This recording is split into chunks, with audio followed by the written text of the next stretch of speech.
welcome back. I'm Gary Parr. And I'm Beth Ellicott. And you're listening to Fiber Talk, the twice-weekly podcast for needlework artists. Our artist this week, Hillary Waters Fayle. Oh boy, Hillary, welcome. Thank you so much, both of you, for inviting me to be here today. I have shown your work to numerous people already. This is, I can't wait to learn. Wow. Embroidering on leaves. Mm-hmm. Yeah, she says, yeah, that's what I do. I know. I told that to my daughter, and she was just like, what? You're going to, and I showed her pictures. She's like, oh, I am so jealous you're going to talk to her. So I'm excited. This is fabulous. Yep, I'm Hillary. I do embroidery, but it isn't normal. Okay. Unexpected. Yeah. All right, so we got a first question out of the gate here. You're assistant professor at Virginia Commonwealth and head of the fiber area in the craft material studies. Now that seems like a real niche-y portion of a university. It's like, yeah, it's like a fraction of a slice of a piece of cake. Okay, like, okay. It definitely is, very specified. But I think, I have a degree from Buffalo State College in fiber design. And then I actually am sort of an anomaly in that I'm now teaching at and running the program that I went through for grad school. So I went to Virginia Commonwealth University for my MFA, and I graduated, and I kind of hung around afterwards. And one of those students. Yeah, exactly. Well, I worked for a different department for a couple years, and then I, left and moved to North Carolina, and then I came back, and so it just so happened that someone who had this job, so basically what this job is teaching all of or a majority of the classes in the fiber area, and then the Department of Craft and Material Studies is kind of an amazing little corner of the world because it's there are 5 different areas. So fiber, metal, and jewelry, wood and furniture, ceramics, clay, and then glass. So we have all of those 5 areas covered within the Department of Craft and Material Studies. Right. And so it's like almost like 5 mini departments. And so I'm just kind of running the fiber area. So that means taking care of the studios and, the monitors and the adjuncts and the graduate teaching assistants. And I teach the grads there. I'm in charge of that. And then I also teach undergrad classes in fiber. So that's kind of like, that's kind of the gist of it, I guess. Well, I did not know this existed because, when you think about, I'd like to get an education, a formal education in some kind of fiber art, textiles, or any of those things. You think about having to go like to the Royal School of Needlework or something to get that education. But you have the full package right there. I assume you draw a number of students? Oh, yeah, definitely. I mean, so the thing about Virginia Commonwealth University is that it's also a state school, which makes it really affordable. And it's part of like VCU Arts. So the School of the Arts is much larger and has 16 departments, and craft material studies is just one of them. But it is kind of specialized. There aren't that many programs in the country where you can go and get a degree specifically in craft and material studies. And so, I do feel like really fortunate to be a part of it, because it's such a special thing, I think, to be able to take these really traditional ways of making and knowing in the world and to be able to pass them on to future generations and, take what we did know and put it forth to, what we know now, and people can kind of take those things and say something different, tell their story with these techniques and processes. Yeah. So it's awesome. And I feel, like I said, so fortunate to be a part of it. Well, yeah, it's just so neat that this exists, that there's this outlet for people who want to grow with their art. Wow, that's fantastic. Mm-hmm. Man, you win. Yeah. And then for you as an artist, it's kind of the perfect job then, right? Because it kind of gives you an environment where you can develop and grow your own work. Yeah, I would definitely say, I would say that education has always been a really big part of my life and certainly influences my studio practice. And it's definitely not ideal in some ways just because of the amount of time that it takes, you know. Oh, yeah. Like when you're, Right. taking care of the weaving studio and the service design studio and ordering all the supplies and sending late night emails to students who are worried about their projects and, making sure that everyone's got what they need.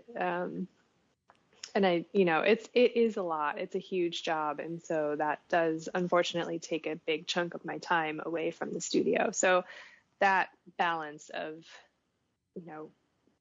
how much of my time gets split off for students and how much gets, split off for stitching, saved for stitching.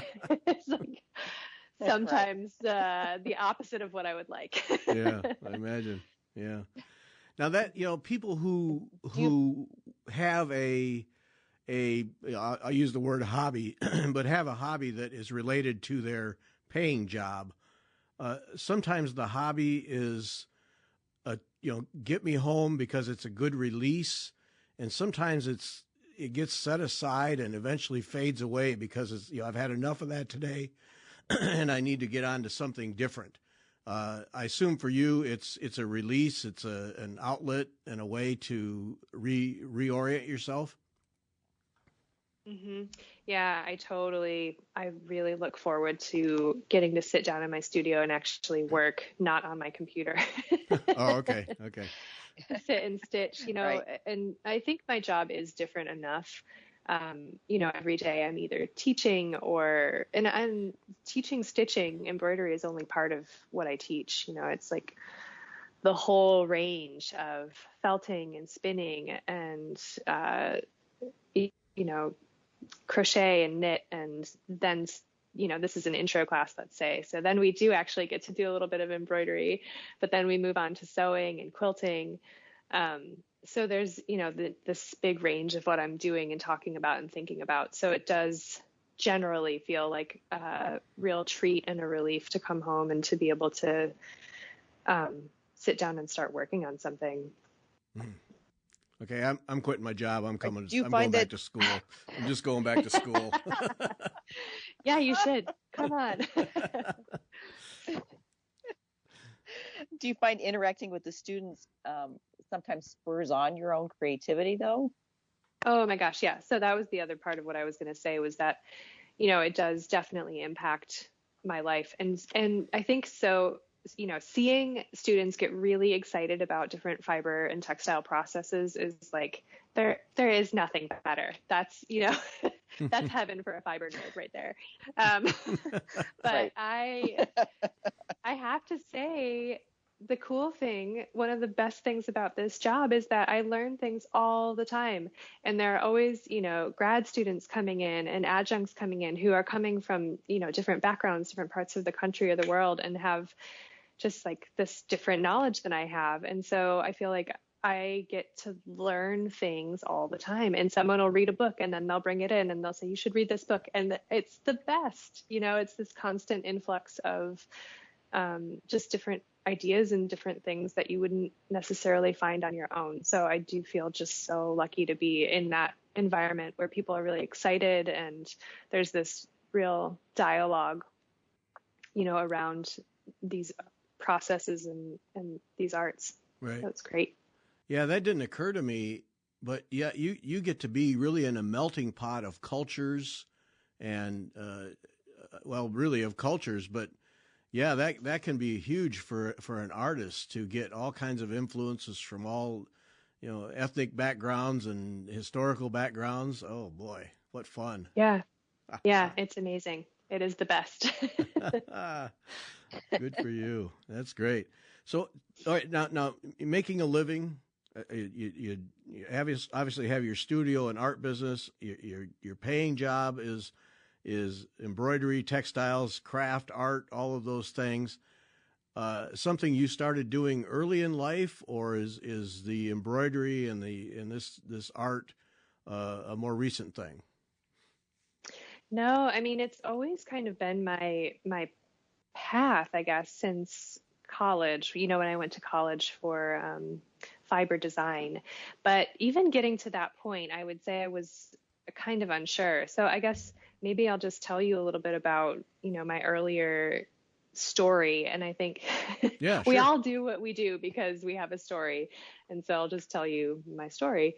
But I was, when I was a little kid, I did teach myself to stitch, and probably not incredibly well, but I always wanted to make things. I remember just, wanting very badly to whittle something with a knife. And I think my parents were not really into the idea of giving me a knife.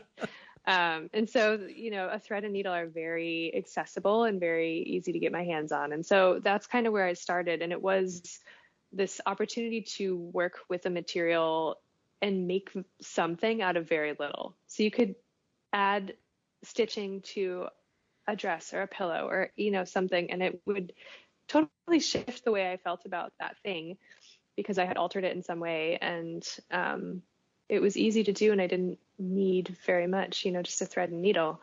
And so I kind of had this real love for stitching early on, but I wouldn't have necessarily related that to, okay, this is my trajectory in life now. Yeah. It was just something that I enjoyed.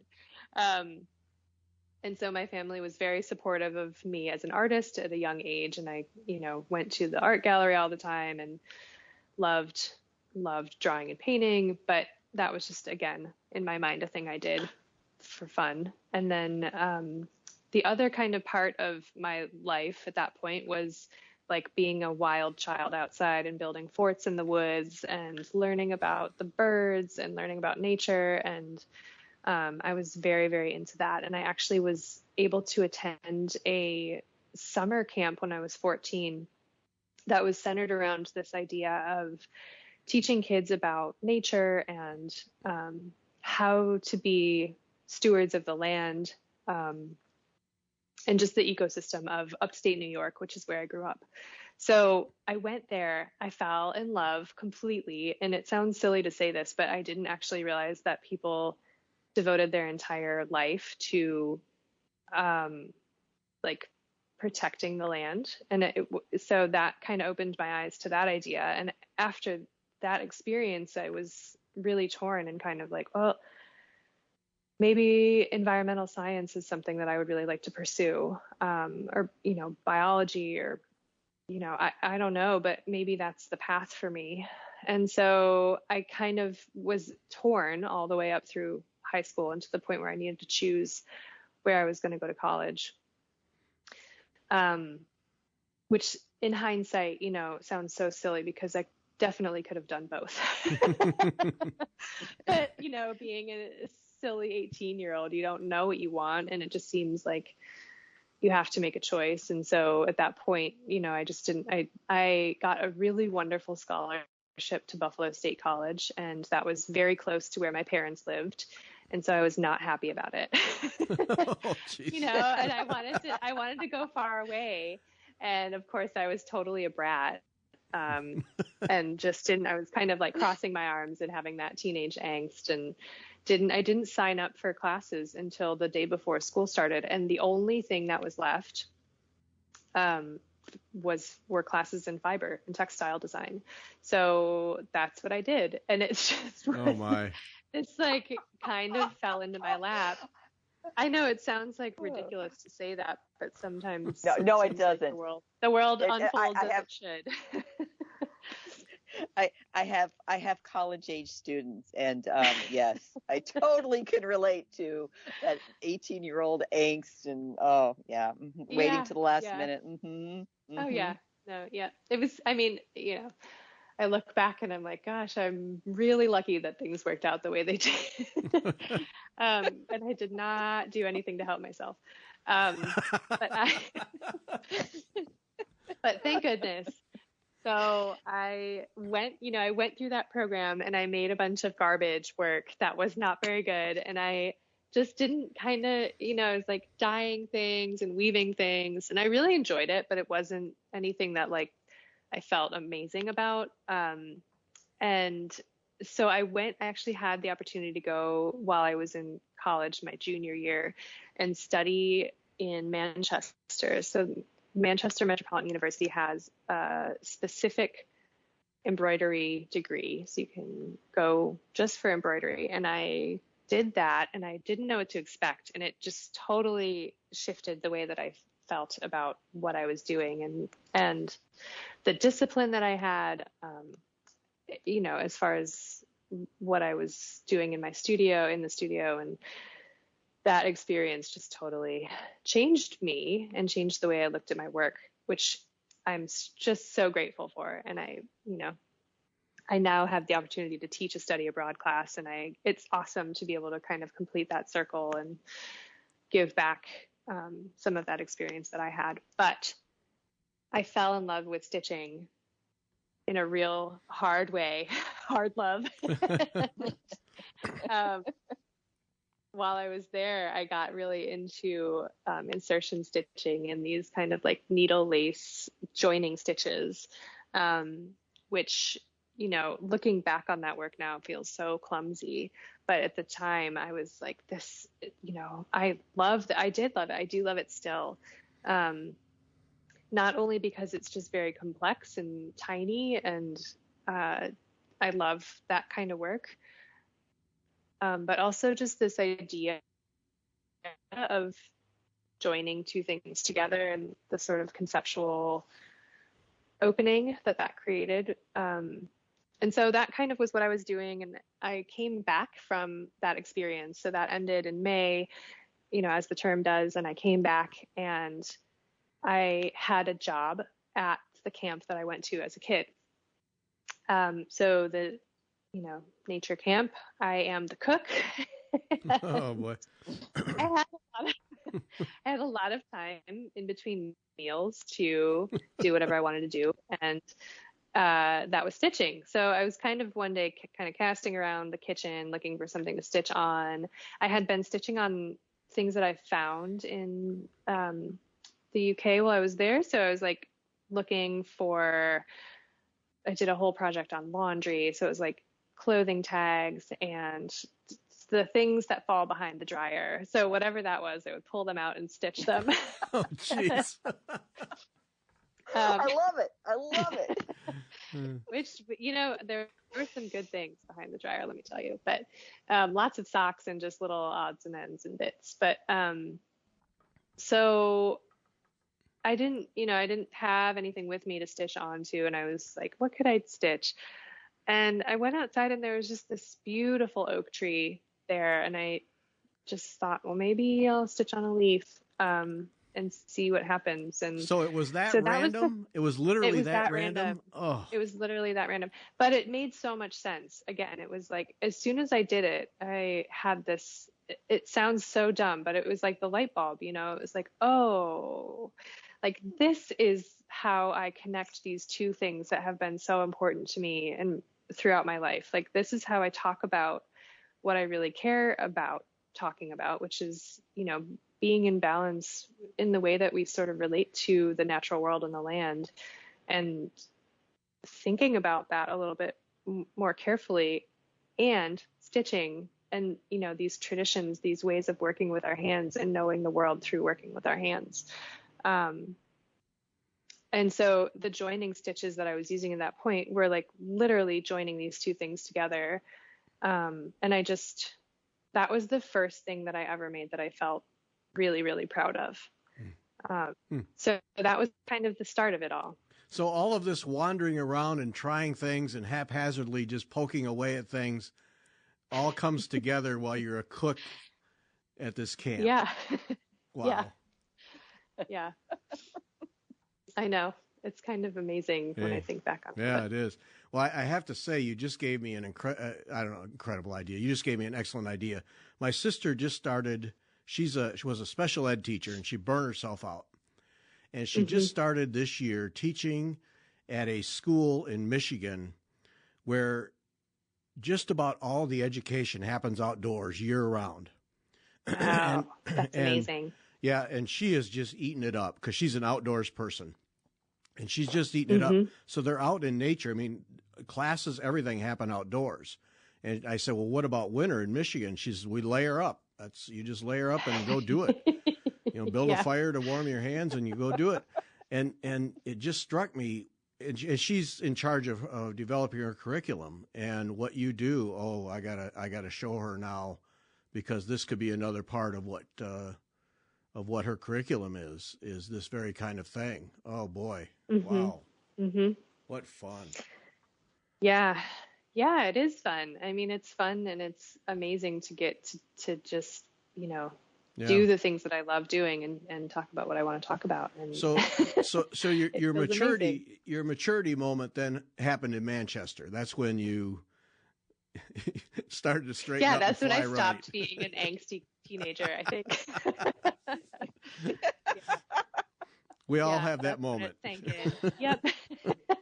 Yes, all of us. Oh. So all right, so you're this cook and you all right, now leaves and embroidering on leaves. Now are you, does that then start to form a path for you where you can express your art and off you go? Yeah, definitely. I mean, I think at that point, like I said, I kind of had this realization that this resonates with me. What I'm doing right here is resonating, and nothing has really felt that way before. So I'm going to keep doing it. And I did keep doing it, and I kind of, the more I did it and the more, as we all know, the longer you sit and stitch things, you have a lot of time to think. Yeah. And, Right. So, I'm just kind of thinking about what I'm doing, and it makes sense. It makes sense to me that kind of everything that I have done since then has been under this umbrella of talking about, our connection, or the connection between nature and the land and the human hand, and the types of relationships that we have, and the ways in which we can do incredible things and work really harmoniously when we're careful and thoughtful. Yes. So take us through. You got so many forms of art that you do that we got to talk about these things. So take us through the process of, and it must have been a long learning curve of selecting, preparing, and stitching on leaves so they just don't become a bunch of crumbs in your hand. Yeah. Yeah. So I'll say that deciduous leaves, and the leaves that, are meant to really only stick around for one season, typically are a lot more difficult to work with. They're just not as tough or thick as some of the leaves that you might find a little bit further south, like rhododendrons and magnolias and camellias and ligustrum, these types of leaves that have they're a little bit tougher and have like a waxy coating almost. And that really is probably the easiest thing to work with. But at the point where I was learning, I kind of started out I didn't know what the heck I was doing. I just was experimenting and trying to figure it out. And so I would just get all kinds of leaves and I would try to work on them fresh, or if that didn't really work, I would try to press them and see if that worked any better. I went out to visit a friend of mine in California, and at that point we took a hike and there were bay leaves and eucalyptus leaves, and that really got me thinking, like, okay, so some of these leaves are much, much easier for me to work on. So I need to think about, the type of leaf that I'm working on. And I started trying to put a coating on some of them. And so some of those really early pieces that I'm sure there's still images floating around, you can almost see this like shiny sheen coating on them. Mm-hmm. And that was because I didn't really know what I was totally doing at that point. And I put on, like just like a clear fixative. But then if you put, I realized that if I put it on before I stitched, then if I was like, it would puncture and it would pop through if it was on the surface, and you would see that it had a coating on it. And I really didn't like that. And so I realized that I just want to work with them as purely as possible, just the leaf whenever possible. And so that's most of the time what I do. In doing this, you're alone in the world, right? I mean, you've got nobody you can call or write to and say, hey, how are you pulling this off? You're literally hanging out there by yourself figuring it out. That I've seen two other people, and it was, like after when I started doing this, there was not Instagram, there was not, social media in the capacity that we have it today. And so I did at that point like a whole bunch of Google searching just to see like, did I make this up? Is someone else doing this? Is anyone out there? Yeah. Is anyone out there? So now I know that there are two other people. There's a woman in South America who primarily stitches birds onto leaves. And then there's Susanna Bauer, who does a lot of crochet embroidery around the edges of leaves. And her work is really beautiful and lovely, but a little bit different than mine.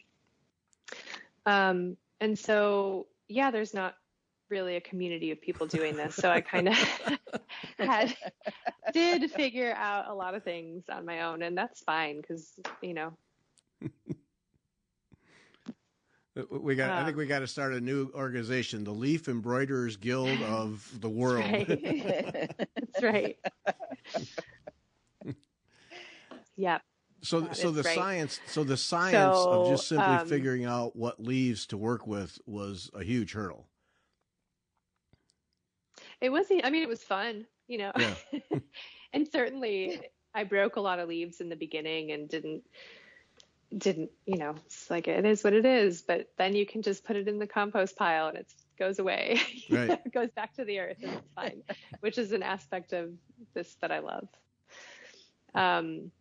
But trying to figure out how to work with really fragile leaves, anything deciduous or flower petals, or when to work with something when it was fresh versus pressed.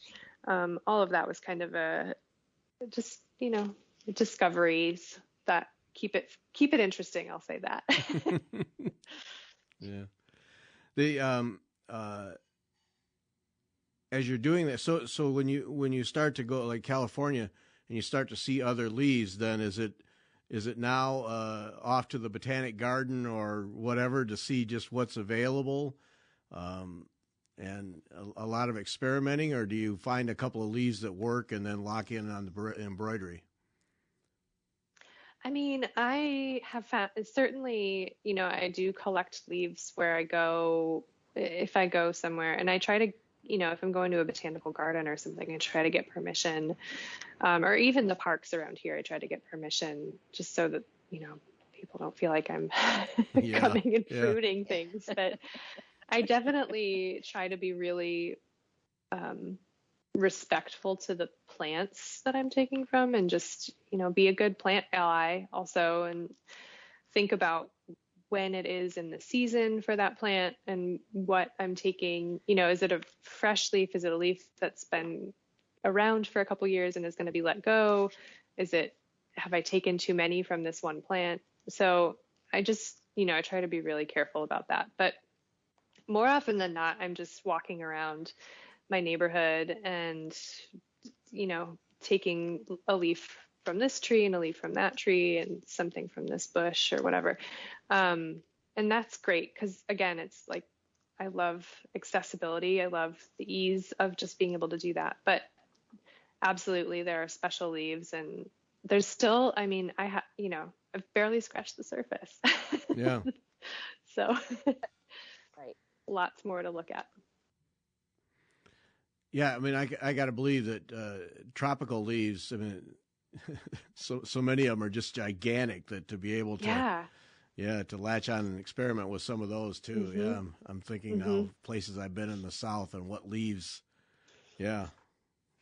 Yeah, I want to go somewhere, at some point and do an artist residency somewhere tropical where there's, lots of jungly leaves and plants and just the difference in the diversity of plant life in different areas is incredible. And I would love to do that at some point. I have enough on my plate right now. Right. Yeah. Right.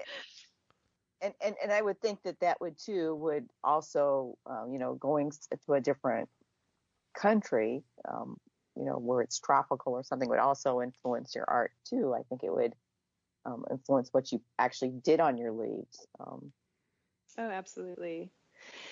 Yeah, I mean, I think that's a huge inspiration for me is just, textiles and the patterns and designs that are wherever I am. And I mean, I look at them all the time, partially because of my job, but also partially because that's what I'm interested in. I love looking through historical textiles and just textiles from around the world and pattern design, tiles and wallpaper and, just different, from different eras and different places.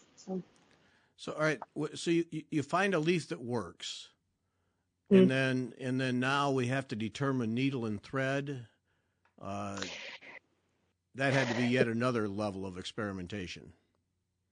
Yeah, and this is embarrassing to admit, but it took me a really long time to realize that the needles that I was working with were way too big. So as you might not be surprised, I'm just a huge fan of working with what you have. And so I have a ton of thread that people have given me, which I do use all the time. And, needles, just regular needles of all different sizes. And it took me, quite a while to realize that I need to be working with a needle that's really, really, really small. And so I use size 12 betweens. Whoa, which it's just a little wire. They're tiny. Yeah. They're teeny tiny. And they're just a little bit thicker than a beading needle. But the beading needles they're too flexible for what I want. So so that is what I use. And with those needles, I'll use typically 1 or 2 strands of DMC thread most of the time. Sometimes I'm working with specialty metallic thread or just thread I have a lot of hand dyed thread as well. That's really beautiful. But trying to get two of the DMC threads through the hole of a size 12 between is like, I swear it's the hardest part of the whole thing. So I have a pin cushion full of like 20 or 25 needles that just have, all of the colors that I've been using recently that I just intentionally thread way too long of a thread through them because it takes me so darn long to get them threaded. So I just leave them threaded. Right. Jeez. I am really surprised that you're using DMC. I thought you were going to give us some ultra thin thread. No. Well, I do, when I'm couching, you don't always you want to be able to build up a surface, or you want to be able to, with what I'm doing too, the fewer holes I can puncture, the better. So if the thread has a little bit more of body and thickness to it, then that's kind of better. Which is why I use the 2 strands. Oh. But sometimes I will use a really fine metallic thread or just a regular sewing thread, which is a little bit visually thinner than a single strand of DMC. Talk about leaf prep. You have to do anything to them? Depends on the leaf before you can stitch so that they don't come all apart? Obviously, you hold them in hand. How do you? Must be a slow process to make sure you don't crack the leaf. Oh, it definitely is. Like I said, sometimes I press the leaves first, and sometimes I don't. It just depends on the leaf. And then some leaves and flower petals and such that are really, really fragile, I'll put like a skin on the back of an archival bookbinding glue, and that will just help to maintain, some sort of body for the needle to push through and not just totally crumble. So that helps. But I mean, it's not like you're adding a piece of iron to the back of your leaf. It's definitely going to break.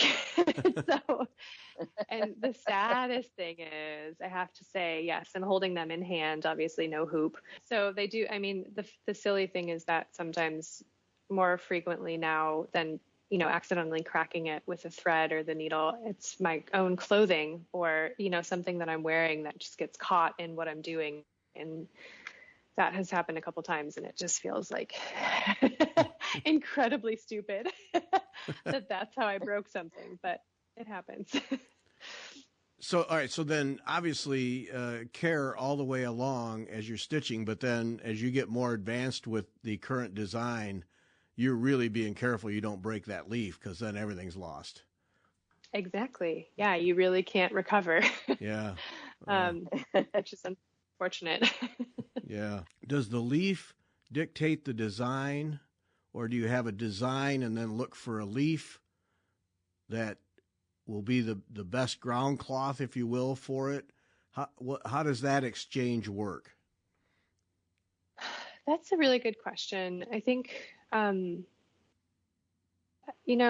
tend to, if I save leaves, I'm a leaf, I have tons of leaves pressed and just dried, ready to work with. Sometimes I have commissions, and so I know ahead of the time that I want to work with a particular type of leaf because it's going to be the best for this type of design I need to do. Or the person who I'm making the piece for will say, this particular tree is really special to me for any number of reasons, right? I think that's kind of at the heart of what I'm doing, is thinking about the connections that we have to the plants and to the land, and how plants can be such an indicator of place and of memory and of home, and of people, right? So sometimes the leaf itself will be very special, and that will need to be what gets used. And so that'll kind of dictate what happens. And in that case, in the case where I'm just using the leaf for the leaf itself, I really do try to pay attention to what's happening in the leaf, what is going on, and how can I just contribute to what's happening with the leaf, but not necessarily overpower it. Mm-hmm. So it's kind of like a conversation I try to have with what I'm doing, and just collaborate, I guess. With the leaf, yes. No, I can see. But I can see how that the leaf shape and the veins and color would speak to you and say, no, it's this thread and it's this embroidery pattern that is going to complement it or make it better, if you will. I can see how that could be going on in your head. Yeah. Yeah, absolutely. All right. So then the other thing you do with leaves, which equally fascinates me, is cutting them, X-Acto knife. What made you go and do that? The PETA people are freaking out right now because you're tearing up leaves, but whatever. Well, I was always really interested in paper cutting, so I do have these, like, I look at other things, like I said, like other patterns, other craft traditions, and paper cutting is something that I always found really, really incredible. And so I was working on paper cuts for a while, and then I just kind of thought simultaneously, as I was also working with leaves and stitching, and I just kind of thought maybe I could also cut the leaves. That seems like something you could do. And And so, of course, it does, certain leaves lend themselves really well and really beautifully to that. And so that's something that I really love doing. And it's really surprisingly a lot faster than stitching, or maybe not surprisingly, but it's quick to do something, that's really graphic and you can see something totally different. So it's like a reductive process instead of an additive process. And so it's kind of the opposite, but working with both is, I don't know, it's like another brain thing that I really love the way that feels. It's like sometimes you're taking material away and sometimes you're adding it. And just having those things kind of going on simultaneously keeps everything feeling like exciting and fresh, I think. All right. So do you start with a pattern when you do your cutting? That's a good question. I don't always, I pretty much always do sketch something out. Drawing is a big part of my practice, and I'll draw something in my sketchbook that I might want to cut or stitch. And then depending on the complexity, I might give myself some guides on the back of the leaf. And what I use for that is, that varies depending on the leaf, but I really love the fabric markers that go, they disappear with moisture.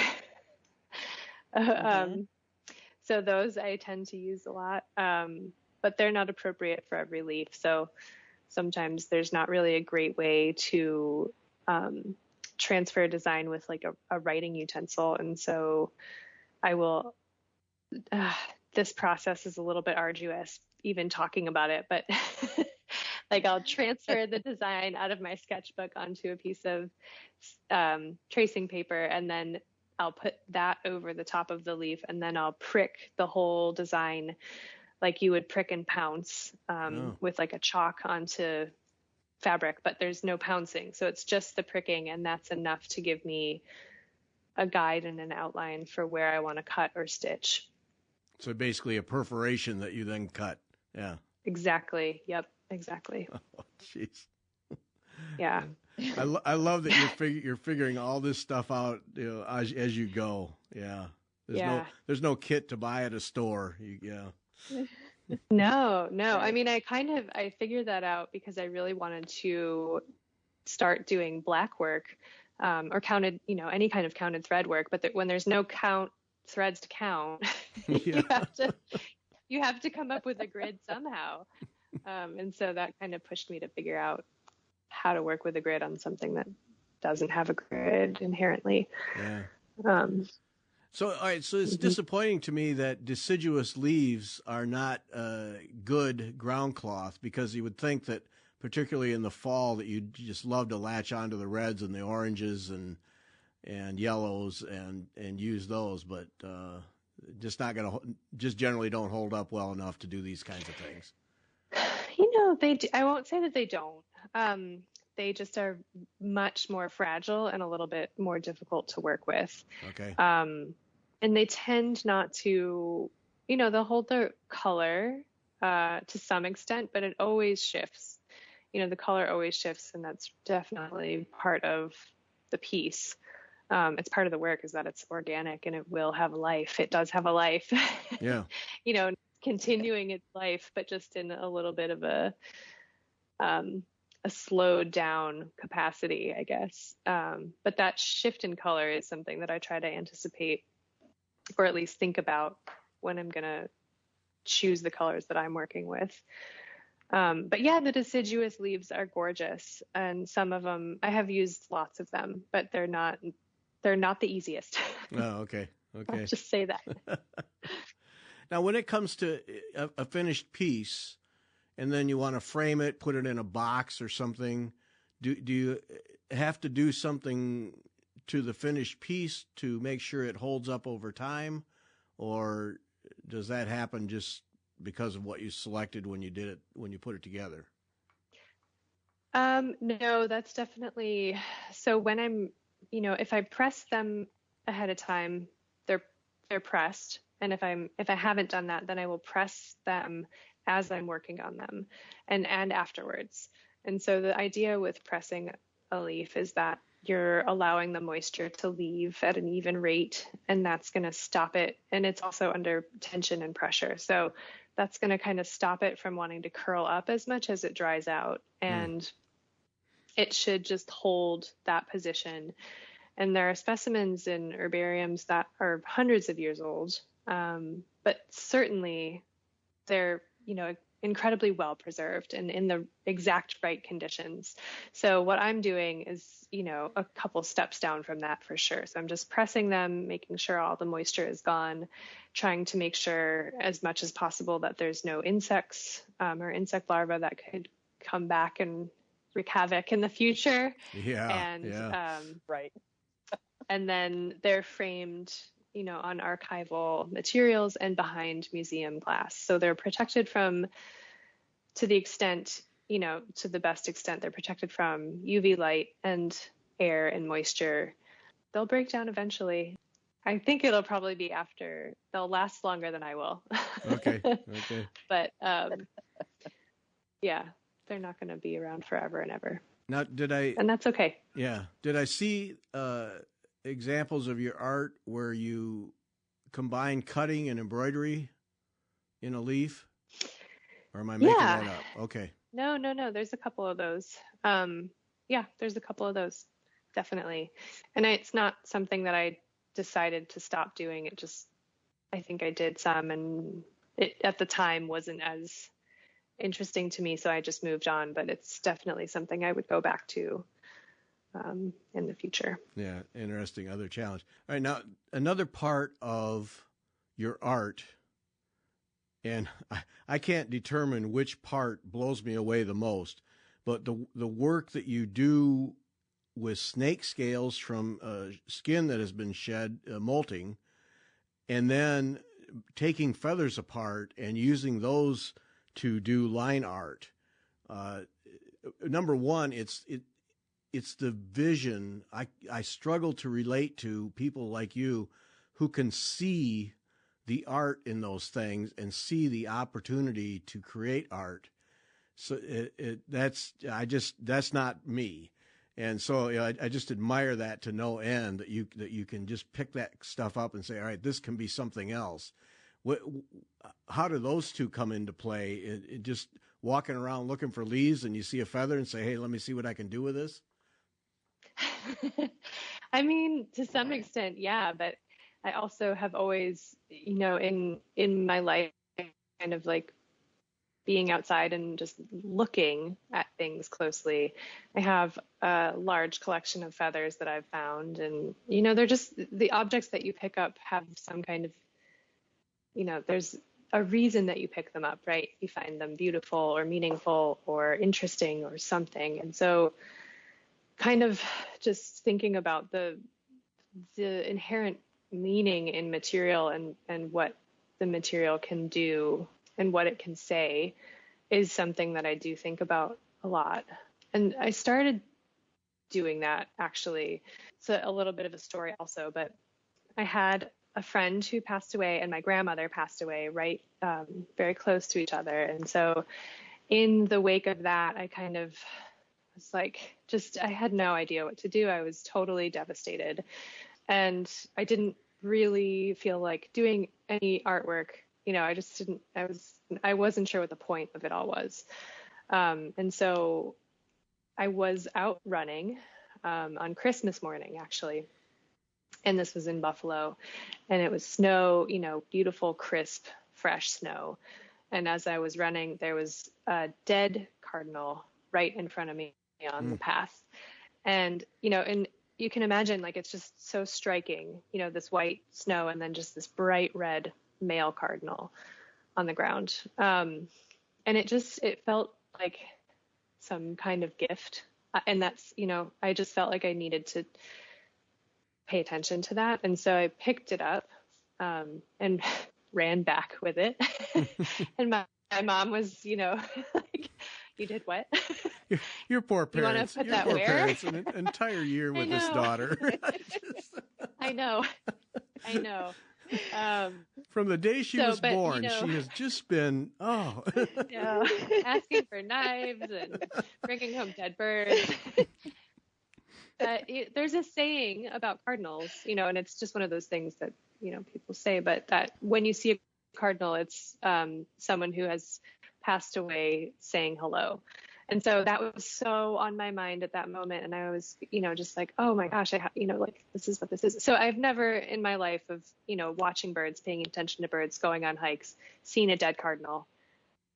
And I saw one. And then a month later, I was taking someone to the airport, and there was another one right on the side of the airport road. And I was like, holy moly, this is something. This is like, you know, in these moments, it just feels like something. And so I had these two cardinals, and I just thought, okay, I have to use them in some way that feels meaningful.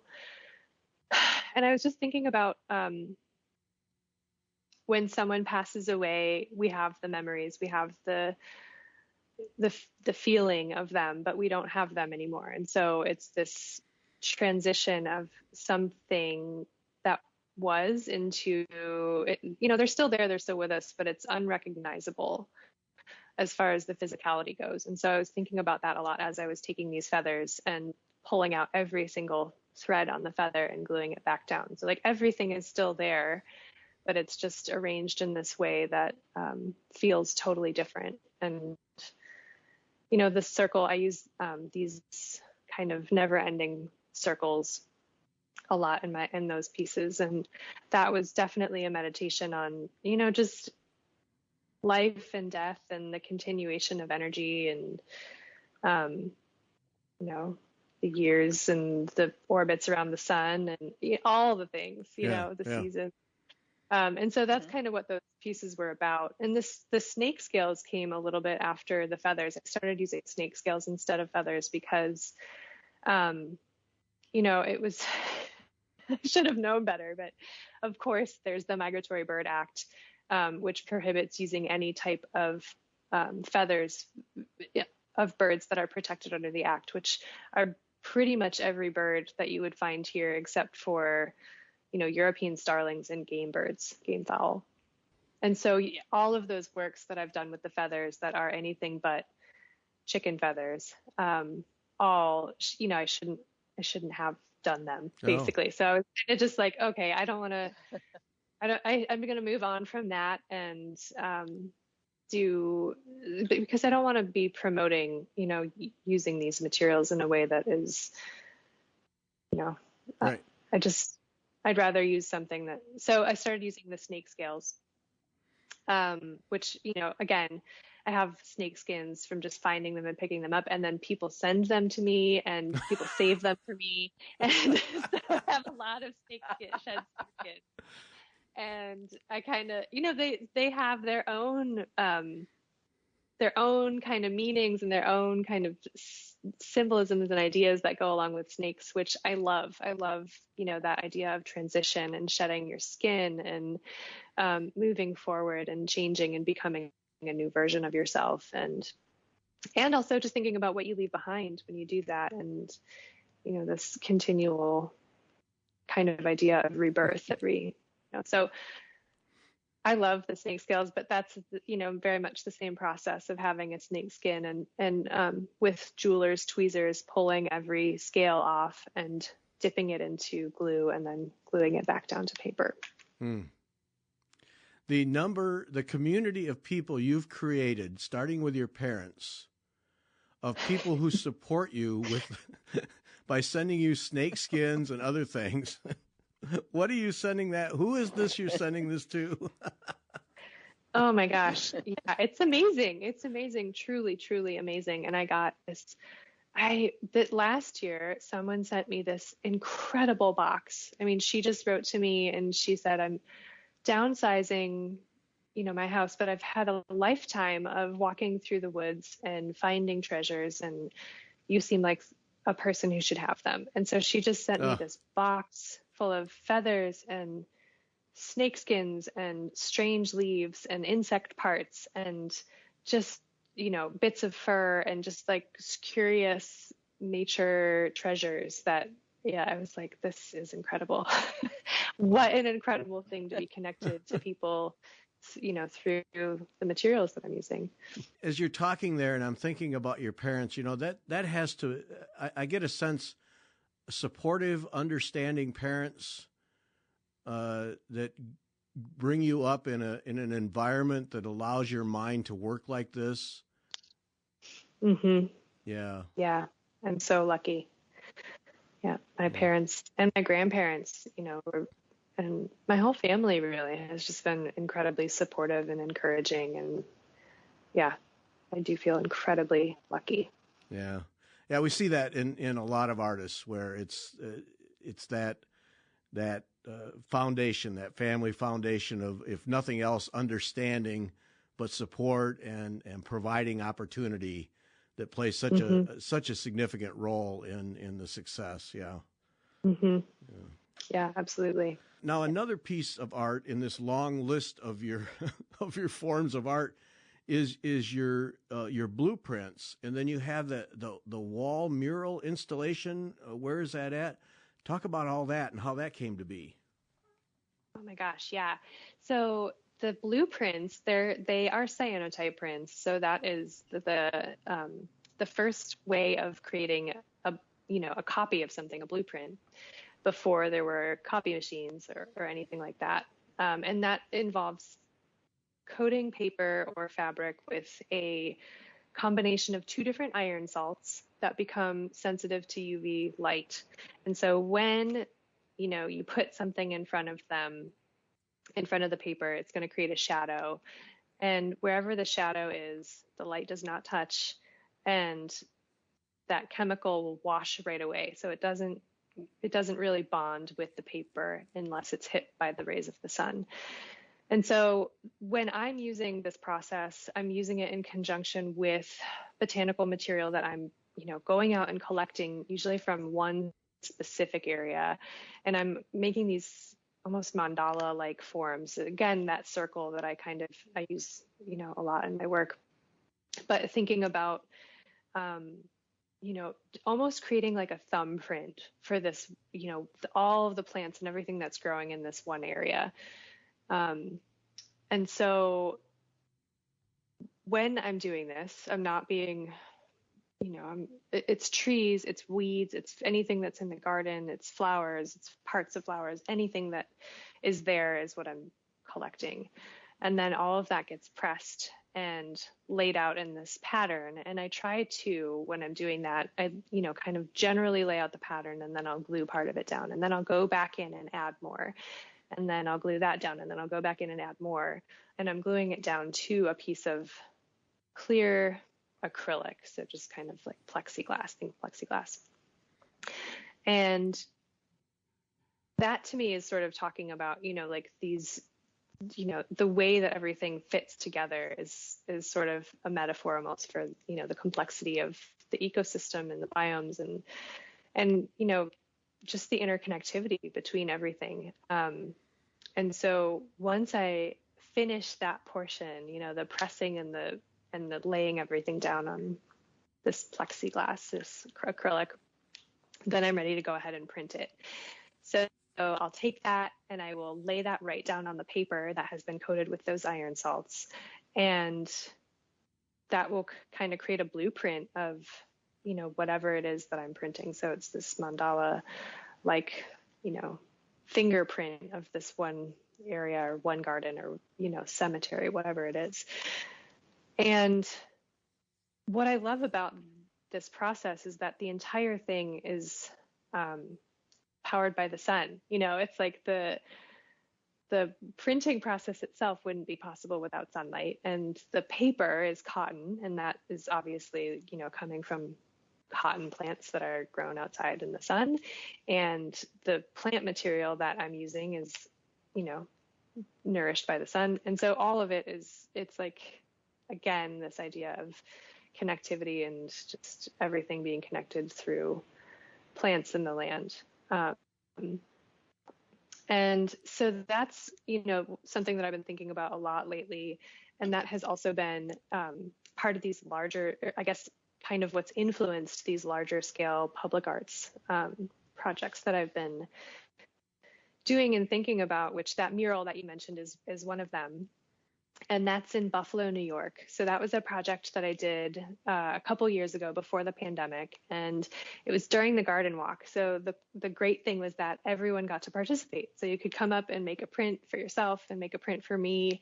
And people were printing things from their gardens. They were printing things from just the area where we were doing this outside.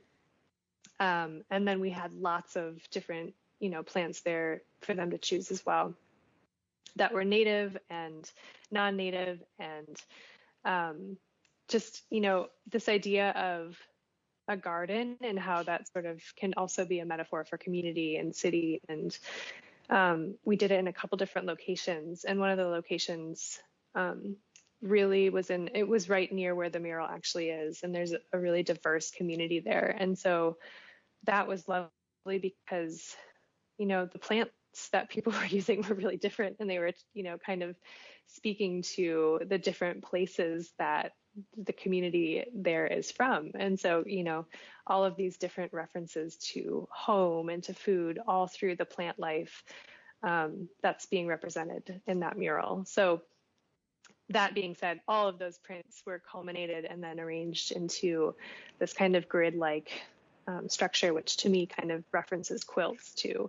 So that's the mural, and that's kind of something that I've been thinking about alongside, the textile work. And I would still say, it's very much under the umbrella of thinking about our relationship to the land and to plants, even though it's very different than the embroidery. And I see those, and I think the blueprints, and I see them as a place to add a layer of embroidery on top. Yeah. And yeah. and I just want to reach into my tablet and pull that blueprint out and start stitching. I know. I need there to be like 4 more hours in every day. Yes. Because they're just beautiful. The blue and white are it's such a striking color combination, and even just adding more white on top of those leaves to accentuate them, not adding more color to it, but just texture. Adding to the shapes. Yeah. Yes. Yeah, absolutely. Yes. Yeah. Oh man, I'm just going to add that to my list. Oh, I was like, oh, and it's winter now, so I can't sun print. Yeah. Oh. Yeah. Oh. Yep. Beautiful. Just beautiful. Thank you. Hillary, this has been a blast. Thank you for doing this. Oh my goodness. Thank you for doing this with me. This was so great to talk to you. It was fun. A lot of fun. Hillary will be with us Wednesday on the Stitch Hour, and she will show us some of her work, and then we'll be able to ask questions, and she'll talk about how it got put together and what, basically how it got put together. So we'll have photos up Wednesday on the Stitch Hour at 8 o'clock Eastern Time. And so join us for that and bring your questions, and Hillary will be with us and take us through some of these pieces of art so we can get a better appreciation for what she does. So appreciate that too. Thank you, Hillary. Yeah, I can't wait. It's going to be really fun. Yep. All right. And thanks to everybody for listening.